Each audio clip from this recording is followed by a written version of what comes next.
Sorry. नहीं नहीं, अच्छा लग रहा है। हाँ, मैं बहुत क्यूट लग रही हूँ। Excuse me gentle lady, excuse me.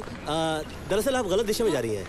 मुझसे टकराने से पहले आप उस दिशा में जा रही थी और अभी आप मेरे साथ चल पड़ी। गलत मैं नहीं, गलत तुम जा रहे हो। तुम उस दिशा में जा रहे थे, तुम इस दिशा में क्या कर रहे हो? हा?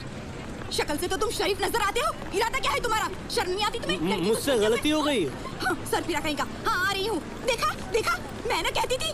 तुम एक बार कह दो तुम चाहते क्या हो? हाँ, जिस दिशा में मैं जा रही हूँ उस दिशा में तुम क्यों जा रहे हो? अरे मेरी माँ, मेरी बहन, आप ही मुझे बताइए मैं किस दिशा में जाऊँ? जिस दिशा में तुम पहले जा रहे थे उस दिशा में जाइए ना। हाँ ठीक है, तो मैं वही जाता हूँ। छेड़खानी कर। ओके ठीक है। इतने ही है मेरे पास। बहुत कम है।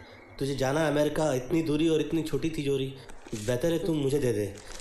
बाबूजी के कोर्ट का कल फैसला भी है और वकील को जुबान दी है मैंने। नहीं तो तू जबान की बोली लगा के वकील को पैसा इकट्ठा करने के लिए बोल ना। और मैं ये पैसा नहीं दूंगा।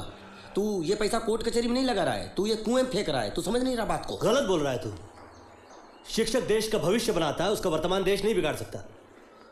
मुझे यकीन है ये केस हम ही लोग जीतेंगे। और जैसे ही कोर्ट हमारी नुकसान भरपाई करेगा मैं तेरी पाई चुका दूंगा। 35,000 हो गए, पता है तुझे? Are you understanding? I am grateful to you. अरे तकलीफ मैं उठाऊं, पैसा मैं इकट्ठा करूं, ग्रेट तू हो गया? अरे ग्रेटफुल बोल रहा हूँ। अरे तू ग्रेट हुआ, मैं कौन हुआ? फूल। ये मेरे परिवार की रक्षा और उसकी जीत की फीस। तुम मुझे शर्मिंदा कर रहे हो। नहीं, बल्कि मैं माफी चाहता हूँ कि कल कोर्ट का फैसला है और मैं फीस आपको आज दे रहा हूँ। मास्टर जी ने मेरे बच्चों को भी पढ़ाया है। गुरु दक्षिणा देने का भाग्य तो मिलने दो। अफसोस की बात तो यह है कि तुम्हारा खड़ूस जीजा तुम्हारे घर में रहकर तुम्हारे पिताजी के खिलाफ केस लड़ रहा है। आज तक तो मैं खामोश रहा, लेकिन अब मैं चुप रहने वाला नहीं हूँ। ये जीजू हम दोनों के पिताजी के खिलाफ कोर्ट में केस कैसे लड़ सकते हैं?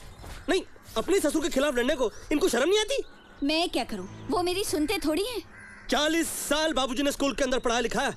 कितनी इज्जत है उनके समाज में। न पेंशन, न ग्रेजुटी और न्याय के लिए संघर्ष। और ऊपर से तुम भी अपनों को साथ नहीं दे रही हो।